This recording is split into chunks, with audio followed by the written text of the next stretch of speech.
Assalamualaikum warahmatullahi wabarakatuh. Waalaikumsalam warahmatullahi wabarakatuh. Dan selamat pagi, salam sejahtera untuk kita semua. Saya ucapkan terima kasih kepada Ibu Mia yang telah memfasilitasi saya, dan adik-adik juga saya ucapkan terima kasih yang menyempatkan hadir di ruangan ini.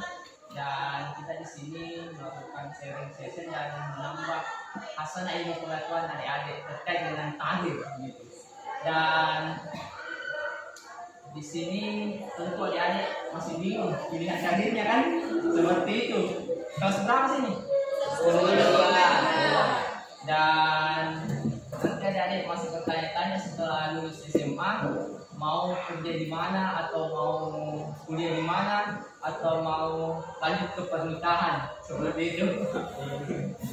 Dan di sini perkenalkan, nama saya Muhammad Mirdan, dan saya lulusan waktu S1 di Universitas Dadulaco di Untar.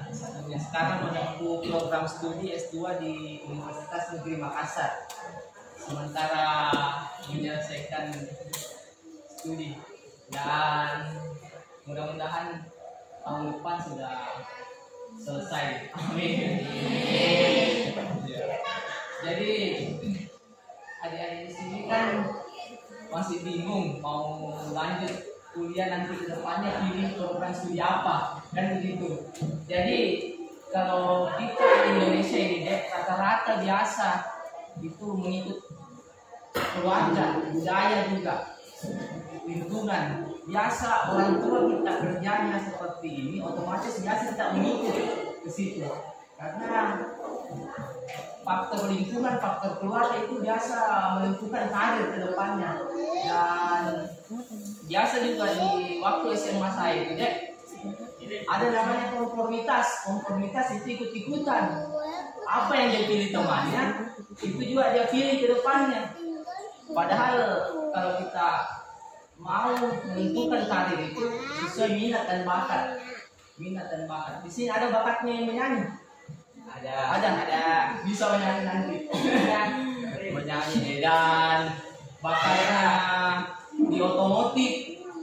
Ada yang kayak pembengkelan gitu. Nah, itu termasuk bakat semua.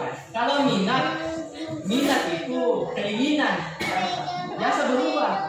Kalau bakat itu ketika kita mau menentukan program studi ke jurusan, kan program studi namanya, kita harus sesuai minat dan bakat. Karena biasa teman-teman itu setelah semester 3 nggak mampu, misalkan fisika, ini MIPA kan, misalkan fisika toh, program studi fisika, setelah semester 3 akhirnya down mentalnya karena tidak sesuai bakatnya.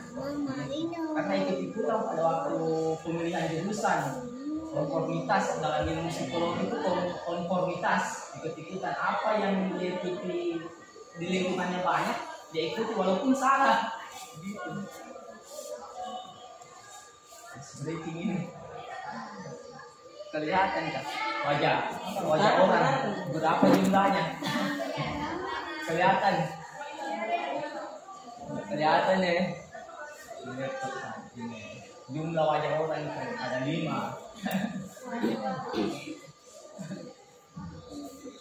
Tentara itu ya. Untuk melatih fokusnya adik-adik ini. Karena saya tidak fokus ini faktor puasa ini. Puasa semua di sini. Puasa. Alhamdulillah. Hari tidak. Ya, persepsi. Sebagian besar siswa menjelang studi dari SMA selalu dihadapkan dengan satu pertanyaan. Setelah lulus SMA melanjutkan kemana? Pertanyaan tersebut selalu terbesit di benak siswa menjelang selesainya studi lulusan SMA.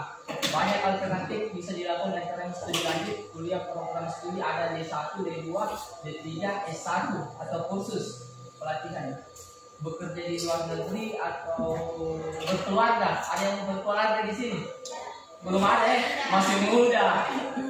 Karena setiap pilihan ada konsekuensinya yang didapatkan.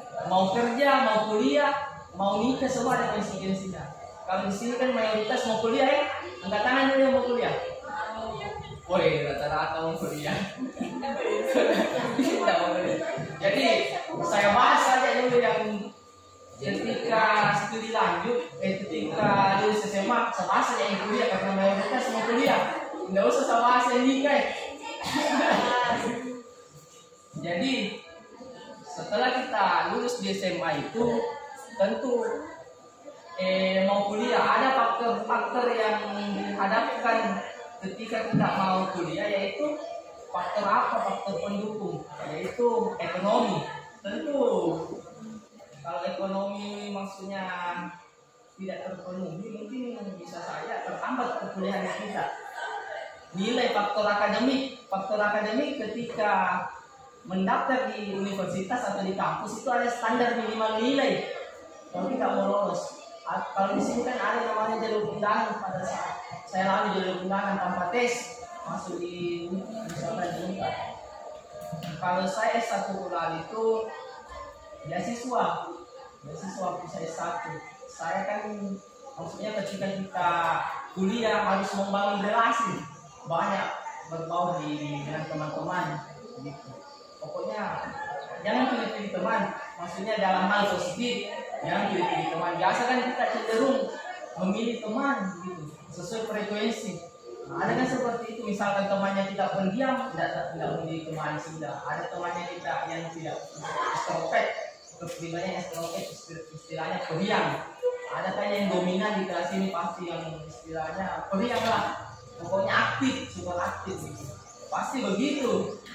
Karena saya pelajari juga kepribadian manusia. Nah, harus dipahami karakternya teman-temannya kita ketika juga untuk di dalam kelas itu saling toleransi juga, karena berbeda-beda kepribadian manusia, dan ada yang cerewet, ada yang pendiam, dan ada yang acuh tak acuh seperti itu. Jadi pahami karakternya temannya. Ya, jadi setelah lulus SMA mau kemana? Nah, ada yang namanya kuliah di perguruan tinggi. Itu terbagi lagi banyak macam. Ada ilmu sains, ilmu teknik, ilmu ekonomi, dan kesehatan, dan pertanian, dan banyak lagi nih fakultas. Ini fakultas ini. Ada yang keguruan. Kalau saya fakultas itu keguruan. Program studi dimulai dari sini, gitu dibagi-bagi. Nanti juga kalau kalian kuliah akan paham soalnya. Dan intinya mau kuliah mau kursus semua nanti tujuannya yang dunia kerja untuk menata karir. Jadi di sini adik-adik kan masih bingung di sini program studinya pilih apa, karena masih tahap eksplorasi, itu tahap penjelajahan di sini umumnya. Kalau di umur 35 sampai 40 itu sudah mentok, ini dia kerja nanti. Jadi teman-temanku itu sekarang di umur 20, di umur 19 masih belum kelihatan apa yang dikerja. Nanti umur 35 kelihatan sudah profesinya. Oh, ini profesinya. Jadi, maka ini waktunya ya, umur sekian belajar, dan pasti insya Allah akan menentukan masa depannya. Gitu. Karena tugasnya adik-adik di sini belajar sampai umur, bahkan sampai umur 30 belajar agar menentukan karir ke depannya seperti ini. Karena dosenku yang lalu di umur 20 dia lanjut S1-nya, kemudian umur 24 lanjut S2-nya, kemudian ada pendaftaran CPNS dan lolos beasiswanya, dokter S3-nya lolos. Tapi dua pilihan yang dilema, mau lanjut PNS CPNS atau mau lanjut kuliahnya, itu pilihan yang dilema. Kalau mungkin masyarakat biasa pasti pilih PNS toh. Tapi dosenku tidak mengatakan saya belum umur 24, saya belum umur 30, tetapi masih panjang karir, masih panjang. Dia memilih S3 ke luar negeri daripada PNS-nya. Nah, akhirnya itu setelah lulus S3 akhirnya lebih bagus ditempatkan dia pada saat kerja, karena istilahnya lulusan luar negeri baru S3 lagi. Langsung diambil di universitas untuk mengajar jadi dosen tetap seperti itu. Dan itu tugasnya kita di umur sekarang ya belajar. Dan masa depan itu apa yang kau beli sekarang itu, misalnya misalkan yang kau beli sekarang mahal, istilahnya dari belajar, dan itu akan menentukan masa depan. Apabila sekarang kau beli masa depanmu dengan harga ece-ece istilahnya, tentu ya begitu juga nanti ke depannya seperti itu. Ini sudah kelihatan nih, sudah tahu nanti alurnya ke sini kalau mau kuliah. Nanti saya katakan videonya. Kalau lulusan IPA cocoknya di program studi apa, dan kalau kita sesuai minat dan bakat juga, tetapi tidak bisa kita asal keinginan bakatnya, karena kalau orang bakatnya menyanyi, ketika diajar sedikit saja diajar dia akan pintar. Kalau bakatnya tidak ada menyanyi, misalkan tidak tahu memang menyanyi, tidak ada bakatnya, kemudian diajar dia bertahun-tahun, susah juga. Nah itu juga susahnya di Indonesia. Walaupun bukan bakatnya, kemudian diasah ya, akhirnya dampaknya ke pribadinya tidak akan bisa berkembang, susah. Maka itu pentingnya guru bimbingan konseling menentukan minat dan bakat adik-adik. Sebenarnya di kelas 10 ini ada penentuan minat dan bakat, daya belajar itu banyak. Ada yang bosan kalau guru ceramah kan, guru ceramah sampai berjam-jam. Ada yang bosan juga ketika hanya tim fokus, banyak macam. Ada yang daya belajarnya begini bergerak, begini lagi, begini begitu. Itu namanya daya belajar kinestetik, harus dipahami semua. Ada yang belajar begini saja, mendengarkan kan, seperti itu. Karena manusia itu beda-beda daya belajarnya. Tugasnya guru BK yang paham itu, baru diberikan ke wali kelas ini daya belajarnya seperti itu. Kalau tidak dikuasai seperti itu, akhirnya mengajar guru takut, tidak paham dia pahami siswanya. Ini beberapa pertanyaan apabila studi lanjut kuliah. Apa program studi yang diminati? Kira-kira sudah ada terbesit di benak adik-adik mau lanjut kuliah di program studi apa? Ada. Misalkan fisika, kimia, atau bimbingan konseling. Ada kan di sini? Tidak ada. Ada. Aman. Bagaimana ini untuk menentukan karir ke depannya harus ditentukan memang. Jadi kalau di kota-kota besar itu di kota-kota besar itu ada memang namanya tes psikologi. Tes psikologi itu ditentukan bakatnya kita. Tentukan bakatnya. Oh, cocoknya kau di sosial. Cocoknya kau di orang IT depan komputer. Cocoknya kau pegawai bank. Begitu di kota-kota besar di tes psikologi. Ada materi itu di sini sebenarnya untuk kunci karirnya. Kalian cuma mungkin butuh waktu. Kunci karir itu saya berikan alat tes, kemudian bisa kalian lihat condong kemana, ke sosialnya kah, ke misalkan ke bisnis kah, seperti itu. Iya. Iya. Mata kuliahku. Iya. Bagaimana prospek masa depan program studi tersebut? Nah, perhatikan juga ketika memilih program studi, lihat akreditasinya. Jangan akreditas C. Otomatis kalau kau daftar PNS ditolak akreditas C. Teman itu mau setelah lulus kuliah mau daftar polisi, akreditasnya C, di otomatis memang di sistem ditolak. Nah, maka itu harus hati-hati, jangan sampai kita lanjut kuliah hanya dapat gelar, tetapi itu gelar tidak bisa digunakan ketika daftar PNS. Nah, itu kalian harus pahami juga itu. Ya. Apa lulusannya, lihat lulusannya itu apa, pekerjaan kedepannya, orientasinya apa, bagus atau tidak, di mana universitas, institut sekolah tinggi akademik yang diminati. Tentu kalian sudah tembak, mau di Makassar kah, mau di Palu kah, atau mau di Jogja. Siapa di sini mau di Palu? Angkatan. Akan di Palu karena kebanyakan di sini.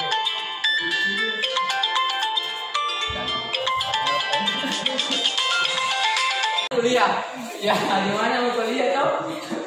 Karena biasa kalau dipotong, biasa saya lupa. Di mana mau kuliah? Jadi rata-rata anak Dampal Selatan itu larinya ke Palu.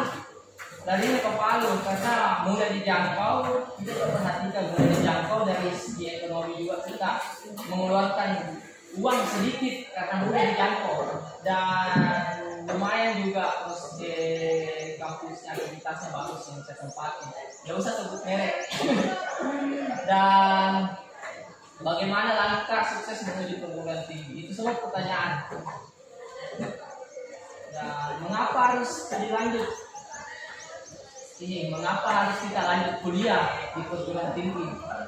Tentu ini semua mengapa harus studi lanjut? Ini semua jawabannya agar memiliki wawasan yang lebih luas.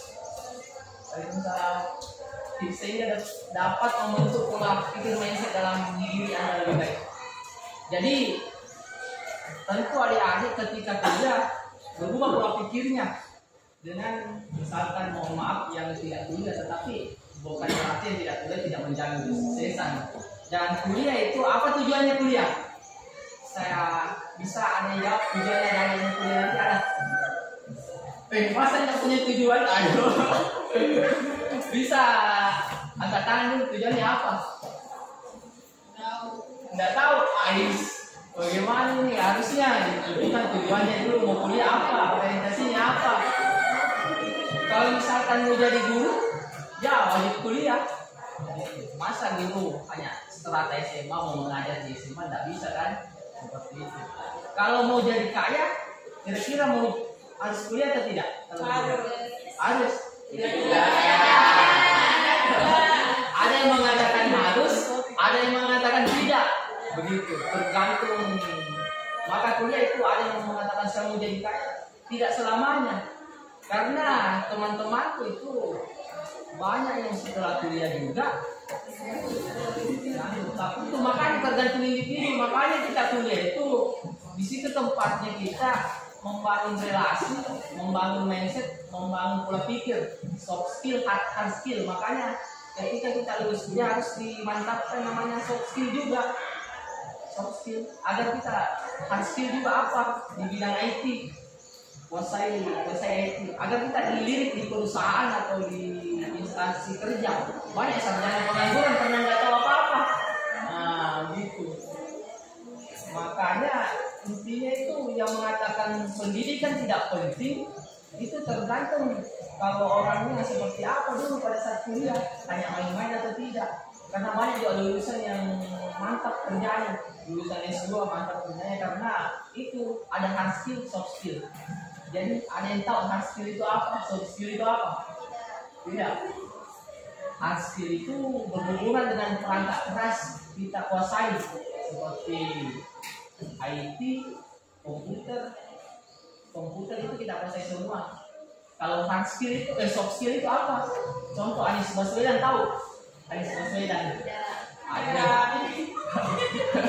Tahu masa nggak tahu Anies Baswedan? Nah itu atau Jokowi itu soft skillnya tinggi. Komunikasinya, caranya berkomunikasi, retorikanya itu semua. Rocky Gerung, nah itu. Soft skill, cara komunikasi itu yang namanya soft skill salah satunya.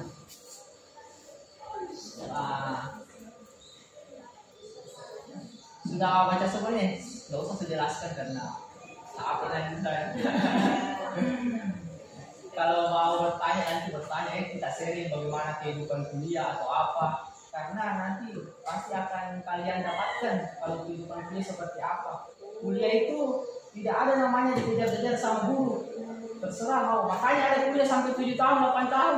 Nggak selesai-selesai karena cuek dia, dosennya cuek. Akhirnya apa? Nggak aku dapat kan? Makanya kalau kuliah jangan cuek-cuek sama dosen.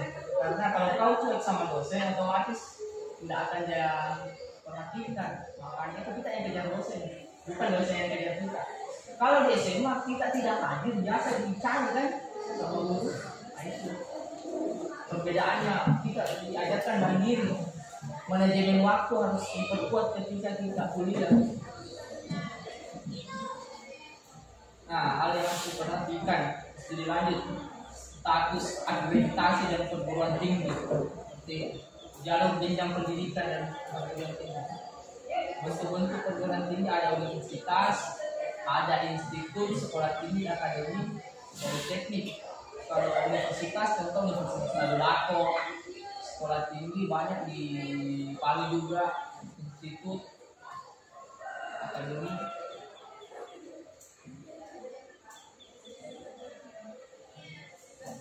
Jadi saya untuk sedikit tentang minat dan bakat adik-adik.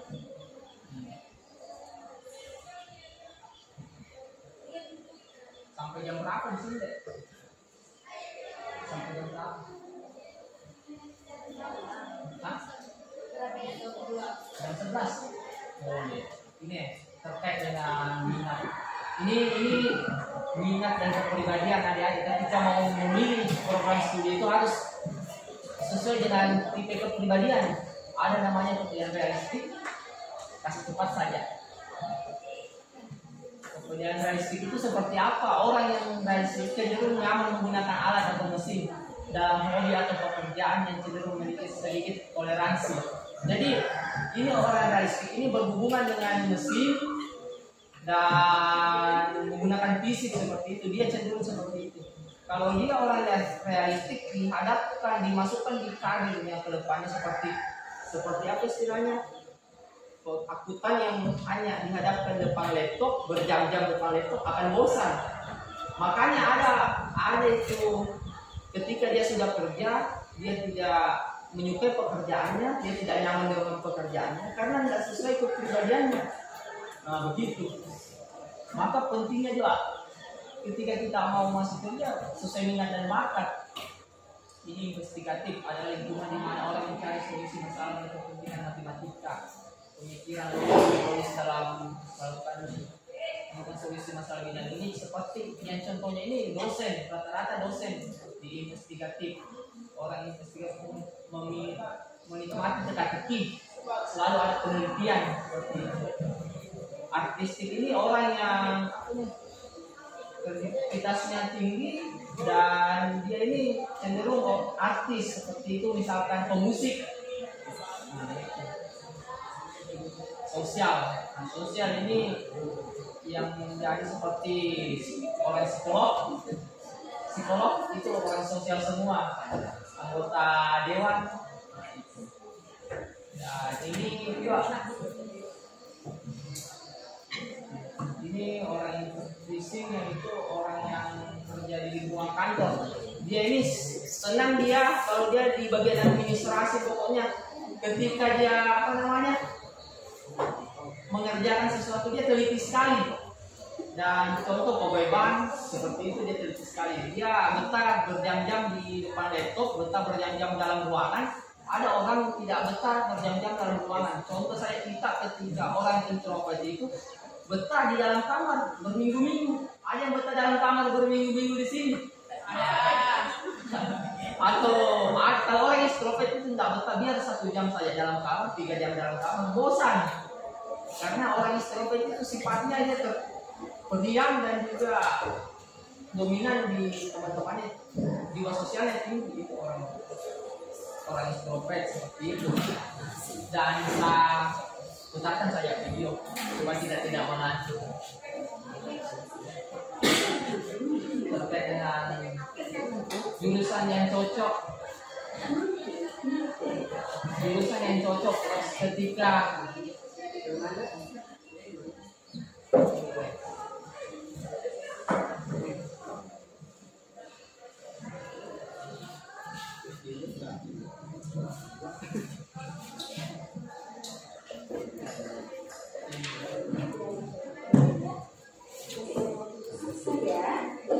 subscribe juga.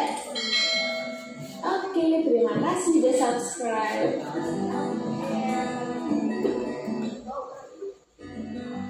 Memilih jurusan kuliah tuh kadang menjadi hal yang sulit ya, terutama untuk kamu yang baru lulus SMA. Tapi tenang aja, supaya kamu nggak salah jurusan, yuk simak beberapa pilihan jurusan kuliah terbaik untuk kamu, plus prospek kerja yang akan kamu dapatkan. So, ini dia 11 jurusan kuliah terbaik untuk kamu anak IPA. Yang pertama, jurusan Matematika dan IPA atau MIPA. Kamu yang jago ngitung dan memutar logika bisa dicoba masuk jurusan ini. Setelah lulus nanti, kamu bisa mendapatkan pekerjaan yang lumayan besar gajinya. Tapi jangan lupa dibagi keterampilan kerja keras ya. Nah, prospek kerjanya kamu bisa menjadi staf atau tim lapangan pertambangan dan juga perminyakan.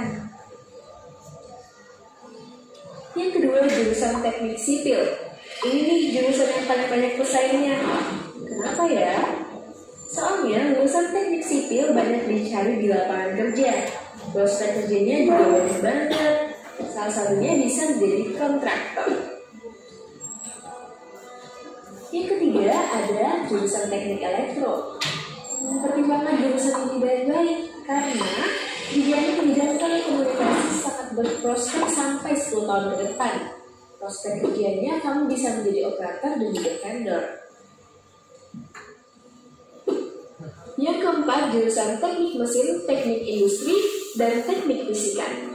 Pemerintah terus melakukan pembangunan untuk PLTU di beberapa tahun mendatang dengan kapasitas 10.000 MW. Ini tentunya perlu melibatkan lulusan-lulusan dari teknik mesin, industri, dan fisika dong. Untuk prospek kerjanya, kamu bisa menjadi teknisi dan juga karyawan industri.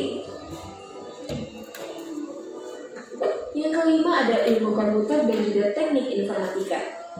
Banyak perusahaan yang butuh orang IT, baik Fasilkom, IF, atau yang ekuivalen. Lapangan kerjanya tidak akan pernah habis, apalagi melihat perkembangan teknologi yang seakan belum lelah berlari. Nah, prospek kerjanya kamu bisa jadi IT, maintenance, dan web designer. Yang keenam, teknik nuklir. Perguruan tinggi yang membuka jurusan ini sangat sedikit. Contohnya adalah UGM. Kamu yang punya minat di dunia nuklir bisa coba pilihan satu ini. Tenagamu pasti dibutuhkan oleh beberapa negara, terutama untuk negara maju yang teknologinya sudah jauh dibandingkan Indonesia. Habis studi lanjut, kamu bisa bantu memajukan Indonesia deh. Yang ketujuh, pendidikan dokter. Peminatnya memang banyak, apalagi ketika kamu bertanya sama anak kecil usia 5 tahun. Sekolah dokter memang memakan waktu yang lama dan banyak pengorbanan. Tapi sudah jelas kalau pendidikan tersebut harus meningkat. Setelah lulus kuliah kedokteran, kamu bisa memilih untuk mengambil spesialisasi juga. By the way, dokter untuk urusan kecantikan banyak permintaan loh. Mengingat perawatan serta operasi untuk tujuan kecantikan sekarang sedang tren. Nah, prospek kerjanya, kamu bisa menjadi dokter, ahli gizi maupun konsultan kesehatan. Yang kedelapan ada jurusan desain komunikasi visual, desain interior, dan arsitek. Buat kamu anak IPA yang notabene selalu dekat dengan sains dan logika, bukan berarti otak kamu gak menonjol kan? Banyak kok anak IPA pecinta seni juga. Jadi, kamu yang mengambil jurusan IPA juga bisa mencoba untuk masuk jurusan DKV, desain interior maupun arsitek. 3 jurusan ini juga gak terlepas dari hitung-hitungan loh. Bahkan saat kuliah pun kamu sudah bisa memulai bisnismu. Ya, jadi freelance gitu deh. Prospek kerjanya kamu bisa menjadi desainer grafis, desainer interior, dan juga arsitek. Yang kesembilan ada agribisnis atau pertanian. Jurusan ini mulai banyak dilirik oleh lulusan SMA IPA karena prospek ke depan juga bagus. Yang terkenal sudah pasti adalah di IPB dong. Dengarlah Nat, Indonesia membantumu dan butuh tenagamu. Jangan lupa hashtagnya, letakkan tanganmu di dada. Prospek kerjanya kamu bisa menjadi ahli pertanian dan juga konsultan pertanian. Yang ke-10 ada jurusan farmasi. Jurusan ini cocok untuk kamu yang ingin berkecimpung di bidang kesehatan. Jurusan farmasi bisa bekerja di rumah sakit atau laboratorium kesehatan. Nah, prospek kerjanya, kamu bisa menjadi suster, ahli farmasi, staf kesehatan, dan juga perawat. Dan yang terakhir adalah jurusan Batra. Mungkin kamu ada yang belum tahu ya ini jurusan apa. Jurusan Batra adalah jurusan yang berhubungan dengan obat-obatan tradisional. Prospek kerjanya, kamu bisa menjadi ahli pembuatan obat tradisional dan juga staf laboratorium. Jadi, buat kamu yang masih galau, uling-ulingan di rumah sambil bulu-bulu di lantai, jangan galau lagi deh, karena kamu udah bisa menentukan pilihanmu dari siap melangkah sekarang. Jangan lupa, kamu juga bisa diskusi dengan orang tua maupun kakak kelas yang udah jadi seniormu. Nah, gimana nih? Udah dapat pencerahan belum? Kira-kira kamu mau ambil jurusan mana nih? Silahkan kasih kolom komentar ya, dan jangan lupa subscribe channel juga. Sampai jumpa di video selanjutnya. Bye-bye.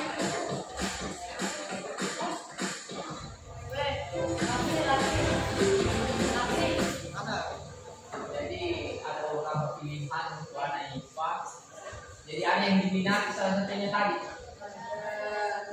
Hah? Apa? Farmasi. Farmasi. Tentu harus dipersiapkan memang kalau mau lanjut farmasi ke depannya, karena kuota terbatas juga itu di Unpad. Mungkin saja kuotanya itu maksimal kayaknya. Waktu saya itu hanya 100 yang pendaftar itu banyak, termasuk dari Morowali, dari Inggris, seluruh Sulawesi Tengah kan. Pendaftar itu banyak juga, makanya itu dipersiapkan memang belajar dari sekarang. Karena kalau ketika waktu saya itu ada SN jalur undangan tanpa tes, ada namanya SB itu jalur kita seleksi bersama. Itu tidak ada yang bisa bantu kecuali dari pusat yang tentukan. SN juga ini mungkin panitia bermain di situ panitia, dan makanya itu harus dipersiapkan memang dari sekarang, dari faktor ekonomi, karena farmasi itu dari si UKT namanya SPP itu lumayan juga. Kalau angkatan itu UKT-nya farmasi 4 juta 2016. Tidak tahu sekarang mungkin sudah 6 atau 7 seperti itu per semester. Makanya juga nanti cari beasiswa. Kalau saya waktu itu cari beasiswa di kampus, karena saya tidak lolos di sini, saya cari di kampus seperti itu. Akhirnya alhamdulillah dapat. Sampai saya itu anak IPA juga lagi, IPA kedua saya masih lihat Pak Said yang ajar saya, Pak Mail, Ibu Amia, itu semua.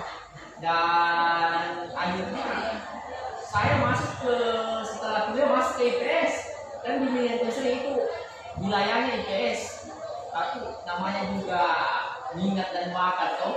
Tidak menutup kemungkinan anak IPA harus ke IPA ke depannya, ya, karena minat dan bakat. Dan atau ada yang mau tanya-tanya? Ada yang mau tanya-tanya kah? Masalah kuliah atau apa, silakan. Dan untuk masa depan nanti ke depannya yang mulai kuliah.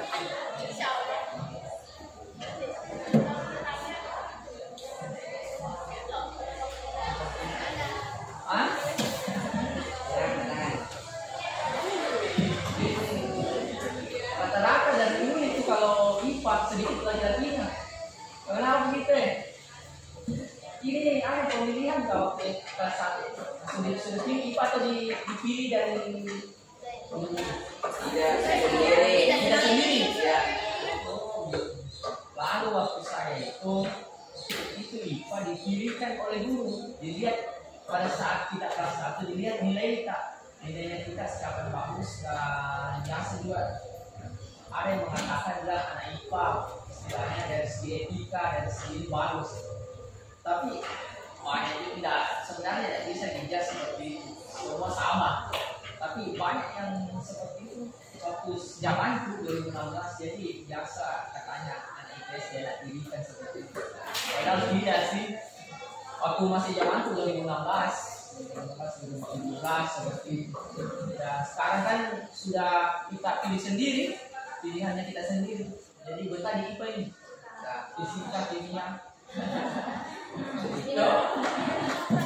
Fisika, kimia, ada matematika. Sama matematika ini. Kurangnya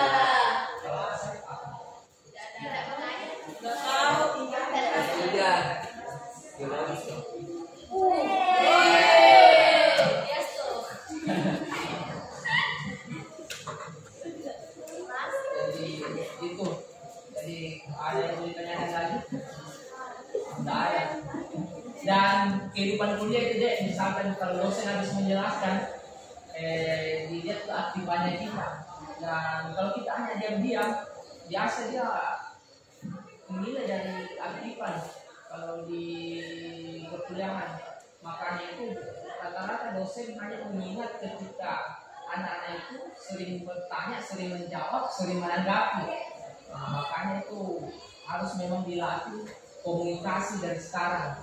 Komunikasi walaupun misalkan hanya sekedar tidak ada yang mau ditanyakan, misalkan bertanya. Biasa kan guru menjelaskan, ada yang mau ditanyakan, begitu kan? Dia biasa diam saja. Kalau saya sarankan dari sekarang itu memang dilatih, karena saya sudah menyesal pada saat SMA diam-diam saja. Akhirnya pada saat kuliah itu kita biasa di anak-anak di kota itu orangnya aktif semua. Karena memang dari segi lingkungan pergaulan memang apa ya istilahnya, kalau anak di kota itu super aktif karena memang dipengaruhi oleh mentalnya, lingkungannya seperti itu. Contoh di SMA Madani Lali itu waktu saya mengajar juga di situ, memang super aktif. Ketika ada guru yang masuk dalam kelasnya, kalau hanya guru gratis PPL dia takut masuk karena banyak pertanyaan jurnas seperti itu. Nah itu yang ketika melatih komunikasi berbicara itu mulai dari bertanya sedikit-sedikit ketika ada guru mengajar seperti itu. Karena mungkin kalian akan ingat nanti kata-kata ini, karena kehidupan kuliah itu dilatih untuk berbicara, dikasihnya di depan bicara, kemudian atau masalah didiskusikan, otomatis harus kita berdebat di situ terkait makalah itu begitu. Biasa kita dapatkan sudah kemantapan komunikasi berbicara itu di semester 5, semester akhir, baru kita bisa berbicara. Biasa saya berbicara itu pada saat baru masih kuliah, lihat teks, kemudian komentar begini, karena memang tidak pernah dilatih. Biasa juga saranku bicara di depan cermin. Ketika baca buku kan, kemudian aplikasikan kesimpulannya apa, bicara di depan cermin. Kalau nggak ada yang ditanyakan sampai di sini saja ya. Dan semoga ini menjadi acuan dan motivasi adik-adik untuk menata karirnya ke depan, karena kalian ini masa depan bangsa begitu, karena generasi kan. Maka dari itu pentingnya juga kalian tentukan memang karirnya adik-adik ke depan agar tidak terjebak di salah pilih karir. Karena jeleknya ketika terjebak di salah pilih program studi, kita merasa menyesal, kenapa saya pilih waktu SMA pilih jurusan ini, kenapa bukan ini. Nah seperti itu. Maka dimantapkan memang pilihan baru masuk. Karena banyak teman-teman itu sampai sekarang belum lulus kuliahnya, mungkin juga faktor salah jurusan dan kemudian tidak kuasain. Temanku tuh sudah 6 tahun lebih belum selesai S1, belum selesai. Dan saya pesankan pada saat nanti kuliah deh, usahakan dari awal kasih bagus memang nilai. Ada namanya IPK 3, IPK aku di S2 ini 3,998. 3,98 IPK aku itu IPK dari maksimal 4, tidak bisa sudah lewat 4. Satu mata kuliah lagi dapat A 4, IPK. Dan mungkin juga saya tidak bisa tidak berharap seperti itu. Kenapa pada saat keluar nilai, kenapa IPK 3,98? Saya alhamdulillah. Dan memang kita harus aktif di kelas itu yang ternyata dinilai oleh dosen.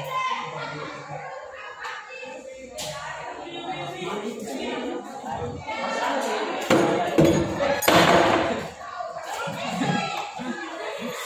Maaf.